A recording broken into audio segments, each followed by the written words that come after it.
என்னங்கம்மா வேர்வேலியே குளிச்சிட்டீங்களாட்டு இருக்கு? சமையல் தான் செஞ்சேன். இங்க வர எப்படி நேத்து போச்சுன்னு. இன்னைக்கு என்ன சமையல் நம்ம வீட்ல? இன்னைக்கு கொஞ்சம் ஸ்பெஷலா வித்தியாசமான சமையல்.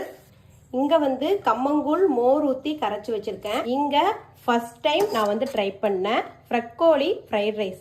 கேரட்டு, பீன்ஸு, குடமிளகா, ப்ரக்கோலி எல்லாமே போட்ட ஃப்ரைட் ரைஸ் பார்த்தீங்கன்னா செஞ்சுருக்கேன். ப்ரக்கோலி இப்போ தான் வீட்டில் ஃபர்ஸ்ட் டைம் செய்கிறேன். நல்லா ஒரு பெரிய பூவாக இருந்தது. பாதி பூ மட்டும் ஃப்ரைட் ரைஸ்க்கு போட்டுட்டேன். காலிஃப்ளவர், முட்டைக்கோஸ் எல்லாம் முட்டை போட்டு வதக்குவோம் பார்த்தீங்களா, அது போல் அதே ஸ்டைலில் ப்ரக்கோலியும் வதக்கி வச்சுருக்கேன். இங்கே பார்த்தீங்கன்னா பன்னீரில் 65 போட்டிருக்கேன். இது வரைக்கும் ட்ரை பண்ணது கிடையாது. பன்னீர் 65, ப்ரக்கோலி அந்த மாதிரி ஐட்டம்ஸ் எல்லாம் ஈரோடு போகும்பொழுது இதெல்லாமே ஃப்ரெஷ்ஷாக கிடச்சிது. ஒரு முறையாவது ட்ரை பண்ணி பார்ப்போம் அப்படிங்கிறதுக்காக வாங்கிட்டு வந்தேன். ஃபர்ஸ்ட் டைம் இது போல் லஞ்சு ட்ரை பண்ணோம். எல்லாமே சூப்பராக இருந்துச்சு.